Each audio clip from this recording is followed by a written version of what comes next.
கர்த்தருடைய நாம மகிமைப்படுவதாக. பாஸ்டர் அந்த நடந்த சம்பவத்தெல்லாம் சொல்லும்போது எனக்கு ஒரு மிஷினரி ஞாபகத்துக்கு வருகிறார். சீன நாட்டை சேர்ந்த ஒரு வாட்ச்மேன் நீ அப்படின்னு கேள்விப்பட்டிருக்கீங்களா? வாட்ச்மேன் நீன்னு சொல்லி ஒரு மிஷினரி. அவர் சீன நாட்டை சேர்ந்தவர்.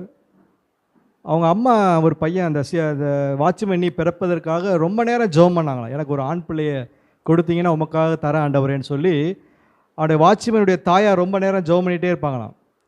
முதல் பிள்ளை பெம்பளை பிள்ளையை பிறந்துச்சு, அதனால் ரெண்டாவது பிள்ளை எனக்கு ஆம்பளை பிள்ளையை தாங்க ஆண்டவரேன்னு சொல்லி ஜெபம் பண்ணாங்க. ஊழியத்துக்கு ஒப்பு கொடுக்குறேன்னு சொல்லி வாக்கு பண்ணாங்களாம். அப்போ அந்த வாட்ச்மேன் நீ அவர் என்ன பண்ணாராம், கொஞ்சமாக வளரும்போது அவங்க அம்மா அப்பா கண்டிஷன் பண்ணாங்களாம். ஏய் நீ சர்ச்சு பிள்ளை, வேதத்தை படிக்கணும், கண்டிஷனாக இருக்கணும், ஒழுக்கமாக இருக்கணும்னாவே அவருக்கு பிடிக்காத. என்னடா ஆரம்பமே சின்ன பிள்ளைலேருந்து வளரும்போதே அம்மா ரொம்ப கண்டிஷன் பண்ணுறாங்களே, இந்த கிறிஸ்தவம் எப்படி தானா அப்படின்னு சொல்லி அவன் சின்ன பிள்ளையில வளரும்போதே கொஞ்சம் பயம் இருக்குமா. ஆனாலும் தாய் தகப்பன் அவங்க புத்திமதி சொல்லி அவனை கிறிஸ்துக்குள்ளே வளர்த்தார்களாம். பிறகு பார்த்தீங்கன்னா சீனா நாட்டை சேர்ந்த அந்த வாட்ச்மேன் நீ ஆண்டவருடைய ஊழியத்தை ரொம்ப பிரமாதமாக அநேகருக்கு ஊழியம் செஞ்சார், அநேகருக்கு சுவிசேஷத்தை அறிவித்தார். அதனால் அவரை பிடிச்சி என்ன செஞ்சாங்க, ஜெயிலில் போட்டாங்க. ஊழியம் செஞ்சால் அவர் என்ன செஞ்சிட்டாங்க, பிடிச்சி ஜெயிலில் போட்டாங்க. ஜெயிலில் போட்டால் அவர் என்ன செய்யல, சும்மா இல்லை, ஏதாவது எழுதுவோன்னு சொல்லி புஸ்தகத்தை எழுத ஆரம்பித்தார். வரிசையாக அவருக்கு தெரிஞ்ச செய்திகளை புஸ்தகமாக எழுதி கொடுத்து விடுவார். புஸ்தகத்தை எழுதுறியா நீன்னு சொல்லி போலீஸ் நிலையத்தில் காவல்துறை என்ன செஞ்சாங்க, கையை வெட்டி எடுத்துட்டாங்க. என்ன கொடுறான்னு அசால்ட்டாக பார்க்குறீங்க, கையை வெட்டி எடுக்கிறது சும்மா சட்டை கழட்டிக்கு போடுற மாதிரியா? கையை என்ன செஞ்சாங்களாம், வலது கையில் எழுதுறேன்னு வலது கையை வெட்டி அப்படி எடுத்துட்டாங்களாம். பாருங்கள் என்ன ஆண்டவருக்கா வைராக்கியமாக இருந்திருக்காரு பாருங்கள். சுவிசேஷம் சொன்னீன்னா உன்னை வெட்டுவேன் குத்துவேன்னு சொல்லி மிரட்டினாங்க. எழுதினாரு, அதனால் வலது கையை வெட்டினாங்க. சரி கை தான் போயிடுச்சு, நமக்கு வாய் இருக்குல்ல அப்படின்னு சொல்லி பக்கத்தில் இருக்கிற கைதியை கூப்பிட்டீங்க வா, நான் சொல்ல நீ எழுது அப்படின்னாராம்.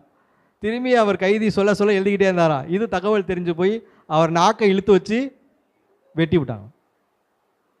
நீ சுவிசேஷம் சொல்ல தான் நான் எழுதுறேன், இப்போ வெட்டிட்டா எப்படி சொல்லுவேன் எழுதுவேன் அப்படின்னாங்களாம். அப்போ ஒரு கிறிஸ்துவுக்குள்ள ஒரு மனிதன் மிகவும் போராடுகிறான். ஏன்? கிறிஸ்துவின் அன்பு அவனை ஈர்க்கிறது, மற்றவர்களுக்கு சுவிசேஷம் சொல்லணுன்ற ஒரு ஆர்வம். வாட்ச்மேன் நீ கிடைச்சா புஸ்தகத்தை வாங்கி படிங்க, நல்லாயிருக்கும். அவர் கிறிஸ்துவுக்காக வைராக்கியமாக இருந்தார். நம்ம சாதாரண ஒரு ஊழியத்துக்கு போனால் சின்ன ஒரு காயை வந்தால் கால் இடிச்சுக்கிட்டேனே, வலிக்குதே, புண்ணாக இருக்குது, ரத்தமாக இருந்தேன்னு கத்துறான். ஆனால் ஊழியத்துக்காக அநேகர் தியாகம் பண்ணியிருக்கிறாங்க. அதெல்லாம் ரொம்ப பிரமாதமான காரியங்களாக இருக்குது. ஊழியத்துக்காக தான் உயிரே கொடுத்துருக்காங்க. வாட்ச்மேன் நீ மொழியே தெரியாத நாட்டுக்கு வந்து மொழியை கற்றுக்கொண்டு அந்த நாட்டு தேசத்து மக்களோடைய வாழ்ந்து அவங்களுக்கு கற்றுக் கொடுக்குற மிஷினரிகள் நிறைய பேர் இருக்கிறாங்க. சரி ரைட், நம்ம உள்ள செய்திக்குள்ளே வருவோம். ஆதியாகமம் 17ஆம் அதிகாரம் 1ஆம் வசனம். ஆதியாகமம் 17ஆம் அதிகாரம் 1ஆம் வசனத்தை வாசிங்க. ஆபிராம் 99 வயதான போது கர்த்தர் ஆபிராமுக்கு தரிசனமாகி, நான் சர்வ வல்லமையுள்ள தேவன். போதும், நான் என்ன தேவன்? சர்வ வல்லமையுள்ள தேவன். இந்த தலைப்பில் தான் நம்ம இன்னைக்கு பார்க்க போகிறோம். பாடல் பாடி ஆராதித்தது கூட நிறைய வல்லமையினுடைய காரியங்களை நம்ம பார்த்தோம். ஆண்டவர் வல்லமை உள்ள தேவன், கர்த்தர் வல்லமை உள்ளவர். எப்படிங்க அவர் வல்லமையாக இருக்கார்? அவர் தான் ஆதியும் அந்தவுமானவர், வானத்தையும் பூமியும் படைத்த சர்வ வல்லவர். அவர் தான் யாருக்கு தரிசனமாகிறார்? ஆபிரகாமுக்கு, நம்முடைய முற்பிதாக்கள் அவங்களாம் ஆபிரகாம், ஈசாக்கு, யாக்கோபு, மோசே, தாவீது, இவர்களுக்கெல்லாம் ஆண்டவர் ஒரு தரிசனமாகி ஒரு உடன்படிக்கை பண்ணுகிறார். என்ன உடன்படிக்கை பண்ணுகிறார்? நான் உன்னோட கூட இருந்து ஆபிரகாம் சொல்கிறாரு, உன்னை நான் பெருக பண்ணுவேன். 99 வயசில் அவர்கிட்ட பேசுகிறார். 75 வயசில் பேசி என்ன சொல்கிறாரு? உனக்கு பிள்ளைகளை உன்னை ஆசீர்வதிப்பேன், உன்னை திரளாய் பெருக பண்ணுவேன், வானத்து நட்சத்திரத்தை போல உன்னை பெருக பண்ணுவேன்னு சொல்லி அவரை ஆசீர்வதித்து அவருக்கு வாக்குத்தத்தம் கொடுக்குறார். 75 வயசில் நீ திரளான ஜனங்களுக்கு தகப்பனாவாய் அப்படின்னு சொல்லி சொல்கிறார். ஆனால் 75 வயசு கடந்து 99 வயசுக்கு வந்துட்டார், குழந்தை இல்லை. அப்போ தான் ஆண்டவர் ஆபிரகாம் தரிசனமாகி, நான் சர்வ வல்லமையுள்ள தேவன் அப்படின்னு சொல்கிறார். உனக்கு குழந்தை பிறக்கும், அந்த குழந்தைக்கு ஈசாக்கு பேர் முதற்கொண்டு ஆண்டவர் அவருக்கு ஒரு தரிசனத்தையும் ஒரு திட்டத்தையும் கொடுத்தார், ஒரு உடன்படிக்கை கொடுத்தார். அந்த அம்மா சொல்லுது, நான் கிழவியாக இருக்கேன். அந்த வசனத்தை படுத்தியா ரொம்ப காமெடியாக இருக்குன்னா, கிழவி, நீ ஒரு கிழவன், ரெண்டு பேர் பேசியிருப்பாங்களே, நீ ஒரு கிழவன், நான் ஒரு கிழவி, நமக்கு ஒரு பிள்ளை பிறக்குமா அப்படின்னு சொல்லி சிரிக்கிறாங்க, மனசில் சிரிக்கிறாங்க. அதையும் ஆண்டவர் பார்க்குறாரு, நீங்கள் சிரிக்கிறீங்க நகைக்கிறீங்கன்னு சொல்கிறார். அப்போ ஆண்டவர் சொல்ல, உனக்கு ஒரு ஆண் பிள்ளை பிறக்கும், அவனுக்கு ஈசாக்குன்னு பெயரிடுவாயாக, அவன் மூலமாக உன் சந்ததி பெருகும், உன்னை ஆசீர்வதிப்பேன் சொன்ன ஆண்டவர் நம்முடைய வாழ்க்கையில் அநேக காரியங்களை குறித்து நம்மோடு உடன்படிக்கை பண்ணுகிறார். உன்னை ஆசீர்வதிப்பேன், உயர்த்துவேன், உன்னை பெருமைப்படுத்துவேன்னு சொல்லிட்டு செய்யாமல் இருந்தாரா? செஞ்சார். அவர் தான் சர்வ வல்லமையுள்ள தேவன். பாருங்க, அதே போல அந்த வசனத்தை வாசிங்க. 21ஆம் அதிகாரம் 1ஆம் வசனத்தை வாசிங்க. 21, ஆதியாம் 21:1. கர்த்தர் தாம் சொல்லியிருந்தபடி சாராள் பேரில் கடாட்சமானார். கர்த்தர் தாம் உரைத்தபடியே சாராளுக்கு செய்தருளினார். பாருங்க, கர்த்தர் தாம் உரைத்தபடியே, கர்த்தர் தாம் சொன்னபடியே, என்ன சொன்னாரோ அதை என்ன செய்வார்? நிறைவேற்றி முடிக்க சர்வ வல்லமை உள்ளவராக இருக்கிறார். சாராளுக்கு என்ன வந்தாங்க? கிழவியாக இருந்தாங்க. ஒரு மனிதனால் முடியாது, இது தெரியாது, நடக்காது, இதெல்லாம் நடக்குமா, இதெல்லாம் அற்புதம் நடக்குமா, இதெல்லாம் செய்ய முடியுமான்ற ஒரு கேள்விக்குறியோடு நம்ம இருக்கலாம். நம்முடைய மூளைக்கு எட்டினது அவ்வளோதான். ஆனால் தேவன் முற்பிதாக்கள் காலத்தில் அநேக அற்புதத்தையும் அதிசயத்தையும் செய்திருக்கிறார். எப்படி செய்தார்? அவர்களோட உடன்படிக்கை பண்ணி அவர்கள் என்ன செஞ்சாரா? பெருக பண்ணுவேன்னு சொல்லி வாக்குத்தத்தம் கொடுத்த ஆண்டவர் தாம் உரைத்தபடியே அவர்களுக்கு செய்தருளினார் அப்படி சொல்லி நம்ம பார்க்கிறோம். இப்போ ஆபிரகாமுக்கு அந்த ஆபிரகாம் ஈசாக்கு மகன் பிறக்கும்போது ஆபிரகாமோட வயது 100 வயசு. யாரும் நம்புவாங்களா? 100 வயசில் ஒரு பையன் பிறந்தான்னு நம்புவாங்களா? யாருமே நம்ப மாட்டாங்க. ஆனால் வேதத்தில் குறிப்பிடப்பட்டிருக்கிறது. பிள்ளை பிறக்கும்போது, ஈசாக்கு பிறக்கும்போது ஆபிரகாம் 100 வயதாக இருந்தான். அதுதாங்க சர்வ வல்லமையுள்ள தேவன். நம்ம நினைச்சு பார்க்க முடியாத அளவுக்கு ஆண்டவர் அற்புதத்தை செய்வார். இன்று எங்களுடைய திருச்சபையில் ஜெம்ஸ் ஊழியத்தில் பீகார்லேருந்து ஊழியம் செய்கிற ஒரு ஊழியர் மிஷனரி சபையில் பிரசங்கம் பண்ணார். அப்போ அவர் சொன்ன வார்த்தை என்னன்னாக்கா, ஜனங்கள் மத்தியிலே அநேக அற்புதத்தை தேவன் செஞ்சாராம். ஒரு குஷ்டரோகி நின்னானா, அப்படியே சூம்பி போய் என்னை சுகமாக்குங்க அப்படின்னு சொல்லி அவங்க மொழியில், பீகார் மொழியில் பேசி நிற்கிறாராம். அப்புறம் எல்லோரும் கூடி ஜெபம் பண்ணாங்களாம். கூடி ஜெபம் பண்ணி எல்லோரும் கையை ஏசுநாதர் மட்டும் என்ன கையில் ஒரு ஆசீர்வாதத்தை கொடுத்துருக்காரு, மேலே கையை வை சுகம் கிடைக்கினார். அதே போல் அந்த போதகர் போய் கையை வச்சு எல்லாரும் கூடி ஜெபம் பண்ணாங்களாம். ஜெபிக்க ஜெபிக்க ஜெபிக்க ஜெபிக்க பார்த்தீங்கன்னா கை அப்படியே குழந்தை கை போலவே மாறிடுச்சான். அல்லேலூயா! அற்புதமான ஆண்டவர் நம்ம ஆண்டவர். பாஸ்டர் அம்மா ஜெபம் பண்ணாங்க. இன்றைக்கி ஒருத்தங்களுக்கு கேன்சர் கட்டி, இயேசுவின் நாமத்தில் நம்ம ஜெபம் பண்ணோம். இயேசுவின் நாமத்தினால அற்புதம் நடக்கும். ஏன்னா அவர் யார்? சர்வ வல்லமை உள்ள தேவன். அந்த சகோதரியை தொட்டு இப்பொழுது என்ன செய்வாரா? சுகத்தை கட்டளையிடுவார். சொல்ல ஆகும். அவர் என்னது? நிற்குங்க. அவரால் கூடாத காரியம் எதாவது இருக்குதா? ஒன்றுமே இல்லை. தேவனால் கூடாத காரியம் ஒன்றுமே இல்லை. அவரால் கூடாத காரியம் ஒன்றுமே இல்லை. அவ்வளவும் அற்புதமான ஆண்டவர்.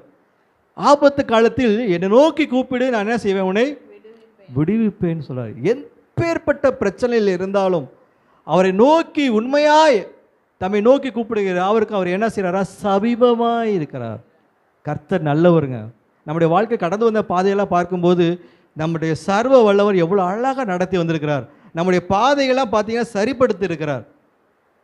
பைபிளை சொல்லுது, வாலிபன் தன் வழி எதனால் சுத்தம் பண்ணுவார்? வசனத்தின்படி தானே. இந்த வசனம் தான் நம்மளை என்ன செய்யுது? நம்மளை சரிப்படுத்துது, நம்ம பாதையை சரிப்படுத்துகிறது. அதுதான் ஆபிரகாம் வாழ்க்கையில் சொல்கிறார், என்னுடைய தேவன் சர்வ வல்லமை உள்ள தேவன்.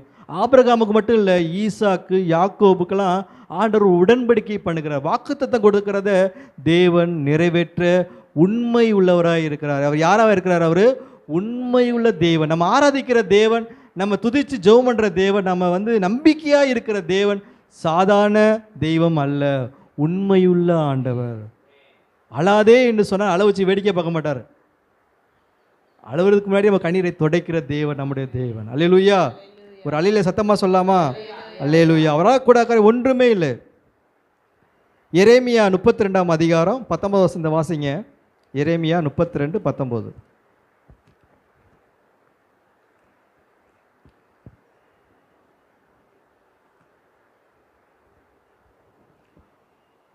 யோசனையிலே பெரியவரும் செயலிலே வல்லவருமாய் இருக்கிறீர். அவனவனுக்கு அவனவனுடைய வழிக்கு தக்கதாகவும் அவனவனுடைய கிரியைகளின் பலனுக்கு தக்கதாகவும் அளிக்கும்படி உம்முடைய கண்கள் மனுபுத்திரருடைய எல்லா வழிகளின் மேலும் நோக்கமாய் இருக்கின்றன. செயலிலே அவர் என்னவா இருக்கிறாரா? வல்லவராக இருக்கிறார். வாயில் சொல்லிட்டு போதில்ல, ப்ராசஸ் பண்ணுறார், செயல்படுத்துகிறார். சொல்லிட்டு அப்படியே நான் செய்வேன், அற்புதம் செய்வேன், அதிசயத்தை செய்வேன், குடும்பத்தை சமாதானத்தை தருவேன்னு சொல்லிட்டு அமைதியாக இல்லை, செயல்படுத்துகிற ஆண்டவர் நம்முடைய ஆண்டவர். ப்ராசஸ் பண்ணுவார், நடத்துவார், செஞ்சு காட்டுவார். அதுதான் செஞ்சு காட்டுற தேவன் நம்முடைய தேவன், பெரிய ஆண்டவர். சர்வ வல்லவர் சொன்னால் ஆல் மைட்டி காட் அப்படின்னு சொல்லுவாங்க. அவரால் கூடாக்கறி ஒன்றுமே இல்லை, எல்லாமே எல்சடாய், எல்லாமே சர்வமும் அவருடையது, சகலமும் அவருடையது. அவருடைய one man power, powerful man தான் சொல்லுவாங்க. இங்கிலீஷில் நிறையா டிக்ஷனரியில் படித்து பார்த்தீங்கன்னா வருது, சர்வ வல்லவர்னு சொல்லி பார்த்தா அவரால் கூடாக்கறியும் ஒன்றுமே கிடையாது. ஒரு மனிதன் சொல்லுவான், என்னால் முடியலை, இதுக்கு மேலே என்னால் பார்க்க முடியல, இதுக்கு மேலே அந்த வேலையை செய்ய முடியல, இதுக்கு மேலே ஆராய்ச்சி பண்ண முடியலன்னு சொல்லுவான். ஆனால் கர்த்தர் சொல்கிறாரு, அவரால் கூட காரியம் ஒன்றுமே இல்லை, அதான் சர்வவல்லவர். அதுதான் நம்ம வேதத்தை தூக்கிட்டு நம்ம வந்திருக்கோம் சர்ச்சுக்கு. இந்த ஆண்டவர் நம்மளை என்ன செய்ய மாட்டார், வெட்கப்படுத்த விட மாட்டார். சொல்லிட்டு வெட்கப்படுத்த விடுவாரா?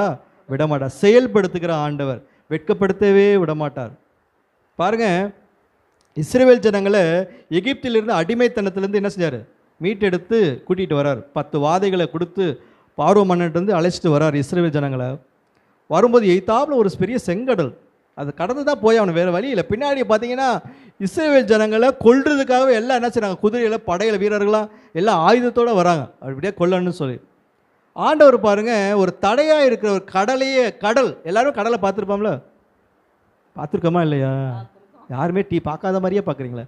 கடலை பார்த்துருக்கோம். கடலை பார்த்து என்ன செய்வோம், நம்ம நடந்து நேராக போவோமா, கடல் அப்படின்னு சொல்லி நம்ம வனாந்தரத்தில் போகிற மாதிரி கடலில் போவோமா? அது அலை வந்து காலில் வந்து என்ன செய்யும், அடிக்கும். கொஞ்சம் தூரம் போவோம், அதுக்கப்புறம் பயம் வந்துடும், ஐயோ இழுத்துட்டு போயிருமோ, என்னது இழுத்துட்டு போயிருமோ அப்படின்னு சொல்லி. ஆனால் பாருங்கள், மோசேட்ட ஆண்டவர் சொல்கிறாரு, உன் கோலை நீட்டுனாரு. கோலை நீட்டினா என்ன ஆச்சு? ஒரு கடலில் போய் நீங்களே ஒரு கடலுக்கு போகிறீங்க, உதாரணத்துக்கு வேளாங்கண்ணி போகிறீங்க, எல்லாம் பீச்சு எங்கேயாவது போகிறீங்க, அங்கே போய் நின்றுக்கிட்டு ஒரு கோலை நீட்டி கடல் 2 போல அப்படின்னு சொன்னால் விளக்குமா அப்படின்னு செக் பண்ணி பார்த்துருக்கீங்களா? விளக்காது. எல்லாரும் பார்ப்பாங்க, என்னடா பைத்தியம் வேறு நிற்கிறான், என்னமோ இப்படி நீட்டிக்கிட்டே இருக்கிறான் அப்படின்னு சொல்லி சொல்லுவாங்க. அது மாதிரி தான் மோசேட்ட ஆண்டவர் சொல்கிறார், உன் கோலை நீட்டுன்றாரு. இஸ்ரவேல் ஜனம் நினச்சிருப்பாடா பாவி, எகிப்திலே இருந்தாலும் வேலை வேலைக்கு சோற தின்னுட்டு பெற்றாமல் சொல்கிற வேலையை செஞ்சு விட்டு நிம்மதியாக இருந்திருப்பான். இங்கே கூட்டிகிட்டு வந்து கடலில் கொள்ள வைக்கிறியா? பின்னாடி என்ன அவன் குதிரையோடு வந்துட்டு இருக்கான், ராணுவ படையோடு வரான், எங்கிட்டு போடுவான், எதை வெட்டுவானே தெரியல, நாங்கள் உயிருக்கு போராடி இருக்கோம், இவரு பாட்டு இன்னும் குச்சை நீட்டிட்டு இருக்காரு அப்படின்னு எவ்வளோ பேர் முறுமுறுத்திருப்போம். ஏன், இதுக்கு முன்னாடி இஸ்ரவேல் ஜனங்களை அவ்வளோ அழகாக நடத்தி வந்தார், அவ்வளோ வாதைகளை கொடுத்து காப்பாற்றினார். பார்வோ மன்னனை அரண்டு போயிட்டான், ஐயோ ஐயோ நீ கூட்டிகிட்டு போப்பா முதல்ல இஸ்ரவேல் ஜனங்களை அப்படின்னு. அப்படிப்பட்ட சர்வ உள்ள ஆண்டவர் கோலை நீட்டுறாரு, கடல் என்னாச்சு, அப்படி நின்றுச்சா, அப்படியே 2 பிளந்தது, அப்படியே வறட்சியானதா, நடக்கிற மாதிரி நடக்கிற அளவுக்கு வறட்சியாக இருக்குதான். கொஞ்சம் தண்ணி இருந்தால் கூட வழுக்கும், ஜனங்கள்லாம் ஓடி போகணும், பேடி இருந்து வந்துக்கிட்டே இருக்கிறான். பார்த்தீங்கன்னா எல்லாரும் அந்த கரையை கடந்து கடல் 2 நிற்கிது. கரையை கடந்து அக்கறைக்கு போன பிறகு எகிப்து எதிரிகள் எல்லாம் வந்து கடலில் நடுப்பற வந்துட்டு இருக்காங்க. போன்னு சொல்கிறார் ஆண்டவர், போ சீக்கிரம் வா, சீக்கிரம் வா, சீக்கிரம் போ, திரும்பி சீக்கிரம் வா, சீக்கிரம் வா, இங்கே கரைக்கு வந்துருங்க கூப்பிட்றாரு. எல்லாம் வந்து திரும்பி பார் அப்படின்றாரு. பார்த்தீங்கன்னா பார்வோன் சேனைகளை சிவந்த சமுத்திரத்தை கவிழ்த்து போட்டார் வசனம் இருக்குது. அப்படியே அழிச்சு, இனி காண்கிற எகிப்தியரை இனி என்னைக்குமே காண மாட்டாய் அப்படி சொன்னார். தாங்க சர்வ வல்லமை, எதிரிகளை அழிக்கிற ஆண்டவர், சர்வ வல்லமை உள்ள தேவன். அதனால தான் நம்ம கர்த்தரை துதிச்சு நம்ம பாடுறோம், கர்த்தர் நீ வல்லவர், நல்லவர், சர்வ வல்லமை உள்ள தேவன்.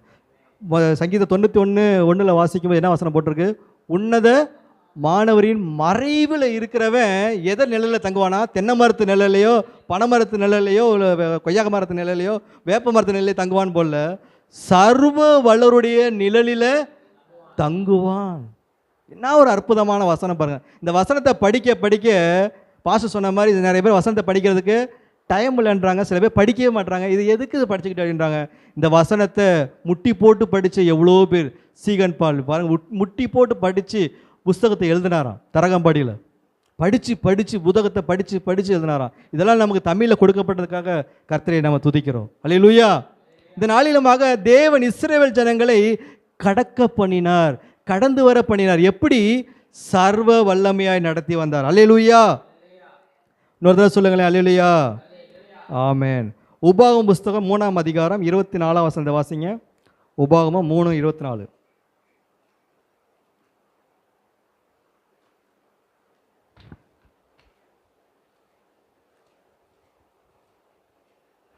கர்த்தராகிய ஆண்டவரே, நீர் உமது அடியேனுக்கு உமது மகத்துவத்தையும் உமது வல்லமையுள்ள கரத்தையும் காண்பிக்க தொடங்கினீர். வானத்திலும் பூமியிலும் உம்முடைய கிரியைகளுக்கும் உம்முடைய வல்லமைகளுக்கும் ஒப்பாக செய்யத்தக்க தேவன் யார்? பாருங்க, வானத்திலும் பூமியிலும் உம்முடைய கிரியைகளுக்கும் உம்முடைய வல்லமைகளுக்கும் ஒப்பாக செய்யத்தக்க தேவன் யார்? அடுத்த வசந்த வாசிங்க. நான் கடந்து போய் யோர்தானுக்கு அப்புறத்தில் உள்ள அந்த நல்ல தேசத்தையும் அந்த நல்ல மலையையும் லீபனோனையும் பார்க்கும்படி உத்தரவு கொடுத்தருளும் என்று வேண்டிக் கொண்டேன். கர்த்தரோ உங்கள் நிமித்தம் என் மேல் கோபம் கொண்டு எனக்கு செவி கொடாமல் என்னை நோக்கி, போதும், இனி இந்த காரியத்தை குறித்து என்னோடே பேச வேண்டாம். பாருங்க, யோசுவா இஸ்ரவேல் ஜனங்களை வழிநடத்தி யோர்தானுக்கு வந்த பிறகு ஆண்டவர் பேசுகிறார். இதுக்கு முன்னாடி என்ன சொல்றாரு பார்த்தீங்கன்னா, யோசுவா சொல்றாரு, வானத்திலும் பூமியிலும் உடைய கிரியைகளுக்கும் உடைய வல்லமைகளுக்கும் ஒப்பான தேவன் யார்? செய்ய முடியாத காரியங்களை கூட செய்து முடிப்பார். அதுதான் நம்ம விசுவாசிக்கணும், நம்பணும்.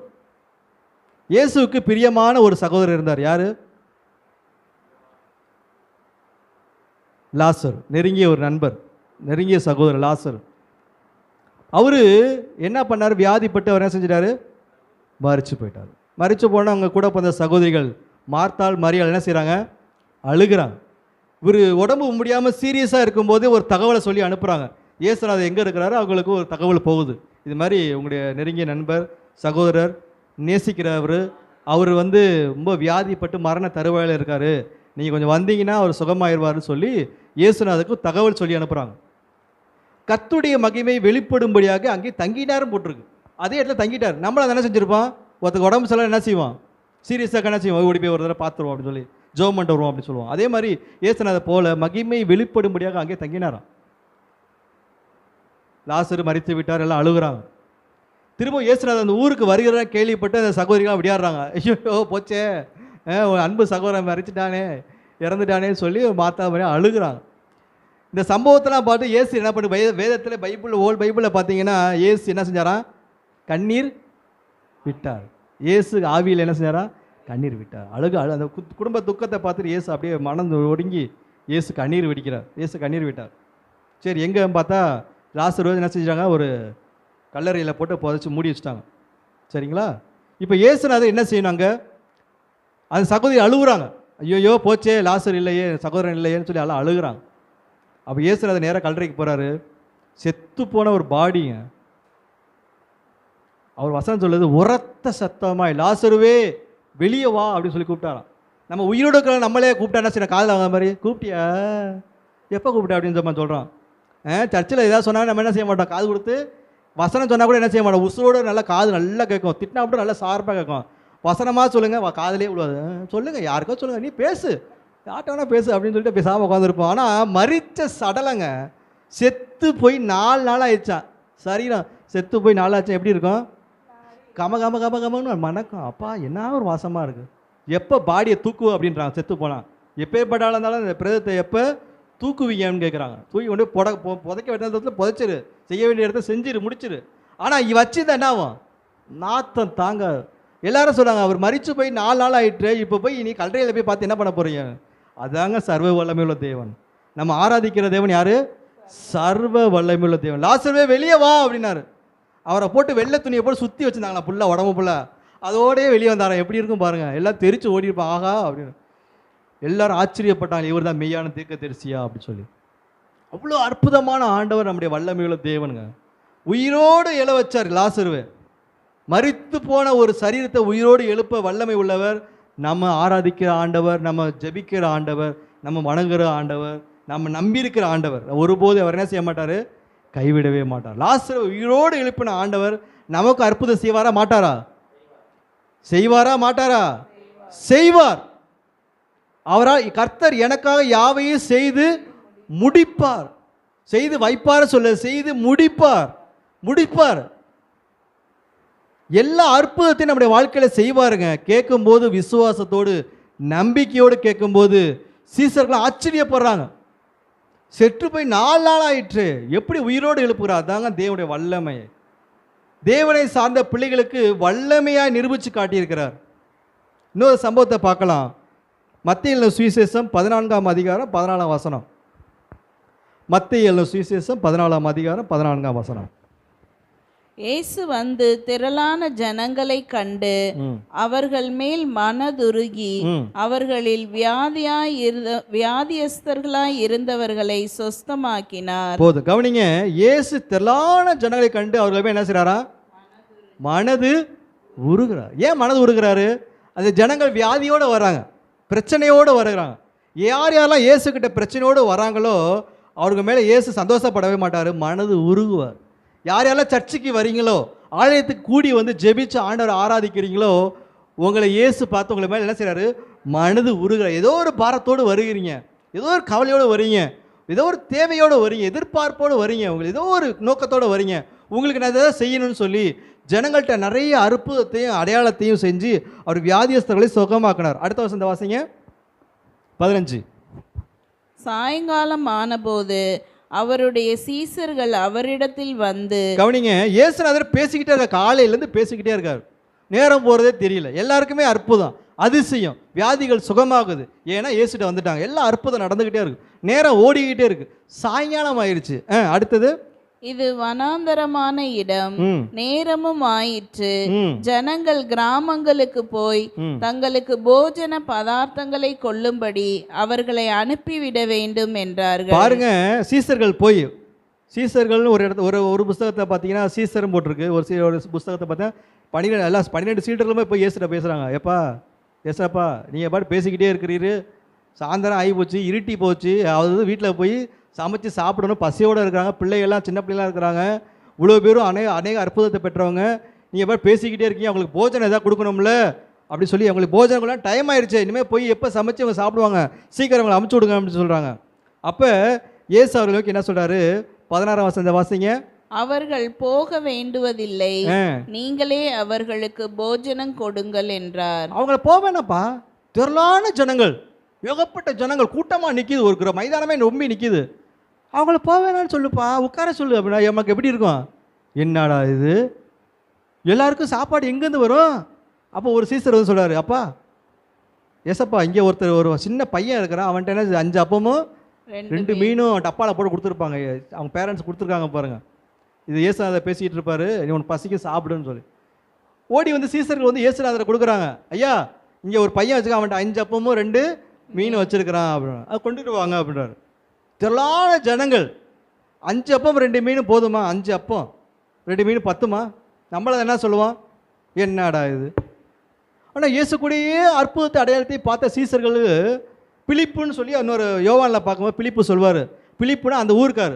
இப்போ பாலக்கரையில் மல்லிகைப்புறத்தில் பாஸ்டர் இருக்காங்கன்னா, ரமேஷ் பாஸ்டர் இருக்காங்கன்னா, அவங்களுக்கு தான் தெரியும் இந்த ஏரியாவில் என்ன ஹோட்டல் சூப்பராக இருக்கும், என்ன டேஸ்ட்டாக இருக்கும், எங்கே ருசியாக இருக்கும், எந்த ஹோட்டலில் ஸ்பெஷலாக செய்வாங்கன்னு தெரியும். வேறு வெளியூர்காரங்க வந்தாங்கன்னா எங்கள் ஹோட்டலில் என்ன சாப்பாடுக்கு தெரியாது, இத்தனை மணிக்கு கிடைக்குமா அப்படின்னு டவுட்டு. அப்போ பிலிப்பை பார்த்து கேட்குறாரு, எப்பா இது கிராமத்தில் போய் இது சாப்பாடு. அவர் கேசியர் ஒருத்தர் சீசர் சொல்கிறார், என்கிட்ட 200 ரூபா தான் இருக்குது, 200 ரூபா வச்சு இவ்வளோ பேத்துக்கு சாப்பாடு நான் போய் எங்கே போய் வாங்கிட்டு வருவேன், எந்த ஹோட்டலில் போய் வாங்குவேன், இதெல்லாம் நடக்கிற காரியமாக சுட்டு கொண்டுட்டு வரணுமே.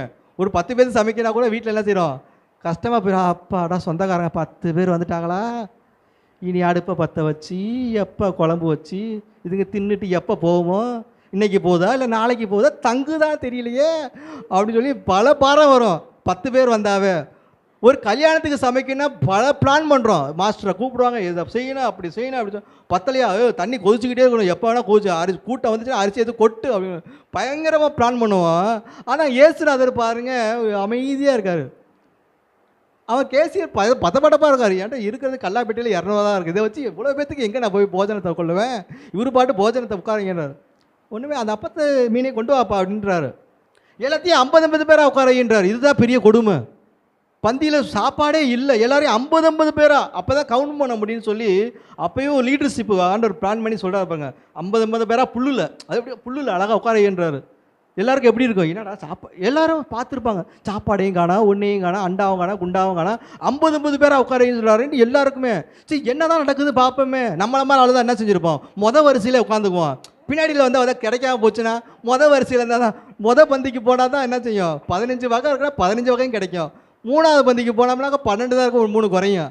4வது பந்திக்கு போனாக்கா 4 குறைஞ்ச பேர் 10 தான் இருக்குது. இப்படி குறைஞ்சு போய் கடைசியில் ஒன்றுமே இருக்கா அப்படின்பாங்க. ஆனால் இதில் பார்த்தீங்கன்னா எல்லாரும் வரிசையாக உட்கார வைங்கன்றார் ஆண்டவர். வரிசையாக உட்கார 50 பேர் உட்கார வைப்பா, உட்கார வச்சா அப்படின்னாரு. பாருங்கள் அந்த வசனத்தை படிங்க. 19 படிங்க. 19. அப்பொழுது அவர் ஜனங்களை புல்லின் மேல் பந்தி இருக்க கட்டளையிட்டு அந்த 5 அப்பங்களையும் அந்த 2 மீன்களையும் எடுத்து, பாருங்க அந்த 5 அப்பத்தையும் 2 மீனையும் எடுத்து கையில் எடுத்தார். கையில் எடுத்தாவே ஆசீர்வாதங்க. அதாங்க நம்முடைய தேவன். இப்போ நம்மளை கையில் உள்ளங்கையில் வரைஞ்சி வச்சிருக்காருன்னு வசனம் சொல்லுது. அதை கையில் எடுத்தாவே 5 அப்பம் 2 மீனும். பாருங்க அடுத்தது, வானத்தை அண்ணாந்து பார்த்து ஆசீர்வதித்து அப்பங்களை பிட்டு அவரு இயேசுநாதரை பிட்டு சீசர்களிடத்தில் கொடுத்தார். சீசர்கள் ஜனங்களுக்கு கொடுத்தார்கள். என்ன கவனிச்சு பாருங்களேன், ஒரு கூடையில் வந்து 5 அப்பம் 2 மீன் இருக்குன்னா இயேசுநாதர் பிச்சு ஒரு சீசரை கொடுக்குறாரு. கொண்டு போய் அந்த லைனில் போடு. பிக்க வந்துக்கிட்டே இருக்குது. அப்பத்தை பிக்க என்ன செஞ்சுட்டே இருக்குது, வந்துக்கிட்டே இருக்குது. அதுதாங்க சர்வ வல்லமையுள்ள தேவன். அதாங்க அற்புதம். நம்முடைய வாழ்க்கையில் குறைவே இல்லாமல் இருக்குன்னா அவர் கையில் வந்துட்டோம்னா அவர் நம்மளை ஆசீர்வதிச்சுக்கிட்டே இருப்பார். இயேசுநாதர் பிச்சு கொடுத்துக்கிட்டே இருக்கார். ஒரு ரூபா முடிஞ்சிச்சு பின்னாடி போயிட்டு இருக்காங்க, சீக்கிரம் வந்து போய்கிட்டே இருக்கு. சீசர்கள் கொண்டு போய் கொடுத்துக்கிட்டே இருக்கிறாங்க. அடுத்தது கடைசி என்ன நடக்குது பாருங்க. எல்லாரும் சாப்பிட்டு திருப்தி அடைந்தார்கள். எல்லாரும் சாப்பிட்டு அப்படி ஏப்பம் விட்டாங்களாம். எல்லாரும் சாப்பிட்டு திருப்தி அடைந்தார்களாம். நம்ம ஒரு ஃபங்க்ஷன் பண்ண செஞ்சோம், என்னத்த சாப்பாடு போட்டாங்க, திருப்தியே இல்லை. அவளுக்கா பார்த்து பீஸா வைக்கிறாங்க, நம்மளுக்கு ஒன்றுமே வரல. அங்கே பாருங்க என்னென்னமோ வைக்கிறாங்க, இங்கே ஒன்றுமே இல்லை, திருப்தியே இல்லை. எவ்வளோதான் செஞ்சாலும் மக்களுக்கு என்ன ஆகுது, திருப்தி இருக்காது. ஆனால் ஜனங்கள் இந்த இடத்துல பார்க்கும்போது அவருடைய வசனத்தை கேட்ட பிள்ளைகளுக்கு வெறுமையை அனுப்பலை, திருப்தியாக சாப்பிட வச்சு இந்தா வாங்கிக்க திரும்பி 4 லைனில் இங்கே லைனுக்கு அப்போ வரல, இந்தா போடு, இந்த லைனுக்கு மீன் வரல, இந்த வாங்கிக்கோ. எங்கேதுங்க வந்திருக்கும் இந்த மீன்லாம் அப்பமும்? ஆண்டுடைய ஆசீர்வாதங்க. அதாங்க சர்வ வல்லமை உள்ள தேவனுங்க. பாப்தினா எல்லாம் சாப்பிட்டுக்கிட்டே இருக்காங்க. ரிசல்ட் பாருங்க. அடுத்து என்ன நடக்குது, மீதியான துணிக்கைகளை 12 கூடை நிறைய எடுத்தார்கள். போதும். மீதியான துணிக்கை, அந்த அப்பத்தை பிக்கும் போது விழுகிற துணிக்கள் இருக்குது பார்த்தீங்களா, அந்த பிசுறு இருக்குது பார்த்தீங்களா, அதுதான் 12 கூட நிறையா இருக்குது. யோவான சொல்வார், அந்த வேஸ்டேஜெலாம் வீணாக்கிறாங்க, எப்போ அதை கூடையில் சேர்த்து வைங்கப்பான்றாரு. அந்த பிக்கிற வேஸ்டேஜ், மீன் வேஸ்டேஜ் எதையுமே ஒதுக்காதீங்க, அது எல்லாத்தையுமே சேர்த்து வைங்கன்றாரு. சேர்த்து வச்சா 12 கூட நிறையா இருக்குதான். அது சாப்பிட்டு எத்தனை பேர் சாப்பிட்டாங்க பார்த்துங்க. ஸ்திரீகளும் பிள்ளைகளும் தவிர. பொம்பளைங்க தான் ஒரு கூட்டத்தில் என்ன செய்வாங்க, பெண்கள் தான் அதிகமாக இருப்பாங்க, பிள்ளைகளும் அதிகமாக இருப்பாங்க. ஸ்திரீகளும் பிள்ளைகளும் தவிர சாப்பிட்ட புருஷர்கள் ஏறக்குறைய 5000 பேரா இருந்தார்கள். சாப்பிட்ட புருஷர்கள் எத்தனை பேர்? 5000 பேர். நான் ஒரு ஆச்சரியம் பாருங்க. ஆமேன். சாப்பிட்ட புருஷர்கள் 5000 பேர்னா 5000 மனைவிகள் இருந்திருப்பாங்க, பிள்ளைகள் இருந்திருப்பாங்க. எத்தனை பேருக்கு ஆண்டவர் போஷிச்சார் பாருங்க. 5 சாதாரண 5 அப்போ 2 மீனை வச்சு எவ்வளோ பேரை போஷிச்சாராம்? 5000 பேரை போஷிச்சாராம். எல்லாமே ப்ராப்பர் பிளானுங்க, கவுண்டிங் பாருங்க. அப்போ தான் 50 பேரை உட்காரச்சா என்ன முடியும். சீசர் ஒருத்தர் எண்ணிட்டு வந்துருப்பாரு, ஐயா இங்கே எல்லாம் பந்தி முடிஞ்சிச்சு, சூப்பர், ஓகே, இங்கிட்டு முடிஞ்சிச்சு, எல்லாரும் வந்தோடனே எல்லாம் மீதி இருக்க கூட எல்லாம் ரொப்பு பார்த்தா எல்லாம் 12 கூட ரொம்பிருச்சு. ஏன் 11 கூட ரொப்ப வேண்டாம்? ஏன் 12 கூட நிரப்பினார்? ஏன் 12 சீசனுக்கு ஞாபகம் வச்சுக்குவாங்கன்னு சொல்லி தான் 12 கூட நிறைய ஆசீர்வதிச்சார். அதே போல் பார்த்தீங்கன்னா சாப்பிட்ட புருஷர்கள் அரைகுறைவாக சாப்பிடல, திருப்தி அடைஞ்சான். எண்ணத்தை குழம்பு வைக்கிற, எண்ணத்தை சமைக்கிற, டேஸ்டே இல்லை, திருப்தியே இல்லைன்னா. ஆனால் ஆண்டவர் சமூகத்தில் வந்தீங்கன்னா உங்களை குறைவாக அனுப்ப மாட்டார், நிறைவாக அனுப்புவார். அல்லேலூயா. பாருங்கள், சாப்பிட்ட புருஷர்கள் ஏறக்குறைய 5000 பேர், மனைவிகள் 5000 பேர் இருந்திருப்பாங்க, பிள்ளைகள் இருந்திருப்பாங்க. கணக்கு பண்ணி பாருங்க எவ்வளோ பேரை போஷிச்சார்னா அதுதான் சர்வ வல்லமை உள்ள தேவன். அவர் நம்மளை குறைவாக வைக்கவே மாட்டாருங்க. அவர் நம்பி வந்த பிள்ளைகளை என்றைக்குமே என்ன செய்ய மாட்டார், குறைவாக வைக்க மாட்டார், கைவிடவே மாட்டாருங்க. வசனம் இருக்குது, நான் உன்னை விட்டு, யோசுவாட்ட சொன்னார், உன்னை விட்டு விலகுவதும் இல்லைன்னா விலகவே இல்லைங்க. அவருக்கு வாக்குத்தத்தத்தில் உண்மை உள்ளவர் நம்முடைய ஆண்டவர். கைவிடவே இல்லைங்க கடைசி வரையும். யாரா கைவிட்டிருக்காரா? என்னை ஆண்டவரை நம்பி வந்தால் கைவிட்டார் யாரா சொல்லுங்க பாப்பா? யாரையுமே கைவிடாத தேவனுங்க. ஏன்னா அவர் உன்னதமான தேவன், வார்த்தையில் உண்மை உள்ளவர், பரிசுத்தத்தில் உண்மை உள்ளவர், நீதியில் உண்மை உள்ளவருங்க. அவர் சர்வ வல்லமை உள்ள தேவன். அதுதான் வாக்கு பண்ணுகிறார், நமக்கு நிறைவேற்றி முடிப்பார். சொல்லப்பட்ட நேரத்தில் இது நடக்குமா, இது நடக்குமா, இப்படி நடக்குமா அப்படின்னு சொல்லி நம்ம யோசனையில் இருக்கலாம். நமக்கு மண்டையில் மூலையில் எட்டினது அதுதான். ஆனால் ஆண்டவர் அப்பாற்பட்ட காரியங்களை செய்து முடிக்க வல்லமை உள்ளதா தேவனாக இருக்கிறார். நம்ம பார்த்த பகுதியில் ஆண்டவர் ஜனங்களுக்கு ஒரு குறைவு இல்லாமல் திருப்தியாக போய் சாப்பிட்டு போய் தூங்கட்டும்பா, இனி வீட்டுக்கு போய் அவங்க சமைச்சு சாப்பிட்றது லேட்டாகும் சொல்லி அவங்களுக்கு எல்லாத்தையும் சாப்பிட்டு போனால் எவ்வளோ கச்சேரி மாதிரி இருந்திருக்கு பாருங்களேன். ஒரு கல்யாணத்தில் ஒரு 1000 பேர் சாப்பிட போனால் எவ்வளோ ஜெஜன்னு இருக்கும். அதுக்கு எவ்வளோ ஆயத்தமாக இருக்குது. ஆலங்காத்தால் 3 மணிலேருந்து சமைச்சிட்டு இருப்பான் மாஸ்டர், ரெடி ஆச்சா இருப்பாங்க. ஆனால் ஆண்டவர் ஒரு நிமிஷத்துலங்க அப்படி ஸ்தோத்திரம் பண்ணாருங்க. ஸ்தோத்திரத்தினால கிருபைகள் பெருகும். இங்கே அப்பமும் மீன் என்ன செஞ்சுச்சான், பெருகு. நம்ம வாயில் திறந்து சிஸ்டர்கள் ஸ்தோத்திரம் பண்ணுங்க, பிரதர் ஸ்தோத்திரம் பண்ணுங்கனாக்கா எனக்கு ஆத்திரமாக வருது அப்படின்ட்டு பேசாமல் சோத்திரம் நீ சொல்லுப்பா சோத்திரம், நான் பேசாமல் உட்காந்துருப்பேன். எனக்கா நீனே சொல்லக்கூடாதா அப்படின்னு நம்ம எழுதியாக உட்காந்துருப்பாங்க. சொல்ல மாட்டேன் அப்படிம்பாங்க. சோத்திரம் சொல்லதான் என்ன செய்யுமா, கிருபைனா என்னங்க, கிருபை பெருகிட்டே இருக்குங்க. ஆண்டவர் கொடுக்குற பெரிய ஆசீர்வாதங்க. தகுதியே இல்லாத எனக்கு ஆண்டவர் கிருபை பாராட்டு. இந்த உலகத்தில் வாழ்கிறதுக்கு நமக்கு எந்த விதமான தகுதியுமே கிடையாது. ஆனால் தகுதி பாராட்டி நம்மளை என்ன செஞ்சுருக்காரு, சர்வ வல்லமையுள்ள தேவனை துதிப்பதற்கு நம்மளை கொண்டு செய்ய வேண்டிய காரியம் அநேகமாக இருக்கிறதுனால நம்மளை வச்சிருக்காரு ஊழியத்தில். அல்லேலூயா. நம்மளை ஆசீர்வதிப்பார், நம்ம குடும்பத்தை ஆசீர்வதிப்பார். ஏன்னா நம்ம ஆராதிக்கிற தேவன் இன்னார் என்று நம்ம அறிவோம். நம்ம ஆராதிக்கிற இன்னார் இவர் தான். அந்த சர்வ வல்லமையுள்ள தேவன் நம்மோடு கூட இருந்து நம்மை நடத்துவாராக. ஜெபிக்கலாமா? கண்களை மூடி தலைகளை தாழ்த்தி ஜெபம் பண்ணலாம். கண்களை மூடி ஆண்டவர் நோக்கி பார்க்கலாம். ஆண்டவரே, நீங்கள் சர்வ வல்லமையுள்ள தேவன். ஆண்டவரே, ஒரு 5 நிமிஷம் நல்லா ஜெபம் பண்ணலாமா? ஆண்டவர் விடுதலையோடு ஆராதிக்கலாமா? ஆண்டவர், என்னுடைய வாழ்க்கையில் எவ்வளோ அற்புதம் செஞ்சீங்கப்பா. என் வாழ்க்கையில் எவ்வளோ தடைகள் இருந்துச்சு, பிரச்சனை இருந்துச்சு, பாடுகள் இருந்துச்சு, கண்ணீர் இருந்துச்சு, கவலை இருந்துச்சு. எல்லாவற்றையும் என்னை விடுதலை ஆக்கி கொடுத்த என்னுடைய வல்லமையின் ஆண்டவரை நாங்கள் நன்றி செலுத்துகிறோம் அப்பா. அப்பா, எங்கள் கண்ணீரை துடைச்சிங்க, நன்றி ஆண்டவரை. எவ்வளோ பாரங்கள் ஆண்டவர் எங்கள் மேலே இருந்துச்சு ஆண்டவர், எல்லாத்தையும் நீங்கள் ஏற்றுக்கொண்டீங்க, அதற்காக நன்றி செலுத்துகிறோம் அப்பா. அன்று மரித்த லாசர் உயிரோடு எழுத்தின வல்லமை இன்றைக்கும் உங்களுடைய வல்லமை இருக்கிறதுக்காக நன்றி செலுத்துகிறோம் ஆண்டவர். அன்று செய்து இன்று செய்யலைன்னு சொல்லல ஆண்டவரே, இன்றைக்கும் உலகத்தில் ஒவ்வொரு கோடி மக்களையும் உயிரோடு எழுப்பி கொண்டே இருக்கீங்க ஆண்டவர். அற்புதம் செய்கிறீ ஆண்டவர். உம்மிடத்தில் வந்தவங்களை ஒருவனையும் புறம்பே தள்ளதில் இல்லை ஆண்டவர். அப்பா, என்னிடத்தில் வாங்கன்னு தான் சொல்லிங்க கூப்பிட்டீங்க ஆண்டவர். அப்பா, வெறுமையாக அனுப்பல ஆண்டவர். அப்பா, உம்மிடத்தில் வந்த எல்லா சீசர்களுக்கும் ஆண்டவரே சுவிசேஷத்தை சொல்லிக் கொடுத்து கற்றுக் கொடுத்து அவர்களுக்கு ஊழியத்தை கற்றுக் கொடுத்து அனுப்பினீங்க ஆண்டவரே. அநேக வியாதியஸ்தர்களை சுகமாக்கினீங்க ஆண்டவரே. அநேக கட்டுகளிலிருந்து ஆண்டவரே, வியாதியிலே பிடிக்கப்பட்ட மக்களை ஆண்டவரே கட்டுகளிலிருந்து விடுதலை கொடுத்தவர்களை அனுப்பினீங்க ஆண்டவரே. அதே போல் எங்களுடைய வாழ்க்கையில் நீர் வல்லவராயும் சர்வ வல்லவராயும் இருந்தீங்க ஆண்டவரே. அதற்காக நன்றி செலுத்துகிறோம் ஆண்டவரே. அன்று நாளில் ஆபிரகாமுக்கு வாக்கு கொடுத்தது போல, ஈசாக்கு வாக்கு கொடுத்தது போல வாக்குத்தத்தத்தை நிறைவேற்றினீங்க ஆண்டவரே. அதே போல் எங்களுடைய வாழ்க்கையிலே வாக்குத்தத்தை கொடுக்கிறீங்க ஆண்டவரே. வாக்குலே உண்மை உள்ள தேவன் ஆண்டவரே. வாக்குத்தத்தை நிறைவேற்றீங்க ஆண்டவரே. அதற்காக நன்றி செலுத்துகிறோம் ஆண்டவரே. எங்களுடைய வாழ்க்கையில் நீர் மெய்ப்பராய் இருந்து எங்களை வழிநடத்தும்படியாக நாங்கள் ஜெபிக்கிறோம் அப்பா. ஆண்டவரே, வசனம் சொல்லுகிறது, உன்னதமானவரின் மறைவில் இருக்கிறவன் சர்வ சர்வ சர்வ சர்வ வல்லவருடைய நிழலில் தங்குவான் என்று வசனம் வாசிக்கிறோம் அப்பா. அப்பா, எங்களை நீ பாதுகாக்கிறீங்க ஆண்டவரே. அதற்காக நன்றி. நித்தமும் எங்களை பாதுகாக்கிற செய்தித்தாளை படிக்கிறோம் ஆண்டவரே. எங்கு பார்த்தாலும் டிவியில் நியூஸில் பார்த்தா விபத்துகளும் மரணங்களும் கொள்ளை நோய்களும் வருகிறது ஆண்டவரே. ஆனாலும் எங்களுக்கு ஒரு தீங்கும் அணுகாமல் கர்த்தர் எங்களை உள்ளங்களை வரைந்து வைத்து பாதுகாத்து பராமரித்து போஷித்து நடத்துகிறீங்க ஆண்டவரே. அதற்காக உமக்கு கோடான கோடி நன்றி செலுத்துகிறோம் ஆண்டவரே. இந்த நாளை கொடுத்ததுக்காக நன்றி செலுத்துகிறோம். இந்த நாளில் நம்முடைய வார்த்தையை கேட்க எங்களுக்கு சுத்திர புவிகாரத்தின் ஆவியை கொடுத்து தெளிந்த புத்தியை கொடுத்து ஆண்டவரே உடைய சமூகத்தில் உட்கார வச்ச கிருபைக்காக நன்றி செலுத்துகிறோம் ஆண்டவரே. 1000 நாளை பார்க்கலாம் ஆண்டவரே. உடைய பிரகாரங்கள் தங்கியிருப்பது நல்லதே நாடுவேன் என்று சொன்னது போல ஆண்டவரே, நாங்கள் உங்களுடைய சமூகத்தில் வந்திருக்கிறோம் ஆண்டவரே. அப்பா ஆண்டவரே, ஸ்தோத்திரம் ஆண்டவரே. நாங்கள் உண்மையாய் ஆராதிக்க கிருபை பாராட்டி நன்றி செலுத்துகிறோம் ஆண்டவரே. மனுஷன் முகத்தை பார்க்கிறான், கர்த்தரோ இருதயத்தை பார்க்கிறேன் ஆண்டவரே. நாங்கள் இருதயத்தில் உண்மை மாத்திரம் நாங்கள் சார்ந்திருக்க நீர்தான் எங்களுக்கு ஆண்டவரே எல்லாவற்றையும் செய்யக்கூடிய சர்வ வல்லமையுள்ள தேவன் நாங்கள் விசுவாசிக்கிறோம் ஆண்டவரே. எங்களை ஆசீர்வதிப்பீராக. இதை கேட்கிற ஒவ்வொரு ஜனங்கள் கர்த்தர் ஆண்டவரே ஆசீர்வாதத்தை கொடுக்கும்படியாகவும் விடுதலையை கொடுக்கும்படியாகவும் அற்புதத்தை செய்யும்படியாக நாங்கள் ஜெபிக்கிறோம் ஆண்டவரே. அப்பா, அற்புதத்தின் தேவன், வல்லமையின் தேவன் ஆண்டவரே. ஆண்டவரே, நொடி பொழுதே வியாதி நீங்கும்படியாக நாங்கள் ஜெபிக்கிறோம் அப்பா. இந்த சபையில் இங்கு ஏறெடுக்கிற ஒவ்வொரு ஜபங்களையும் குடும்பங்களையும் கர்த்தர் அபரிவிதமாய் ஆசீர்வதித்து ஜெபத்துக்கு பதில் தரும்படி நாங்கள் ஜெபிக்கிறோம் ஆண்டவரே.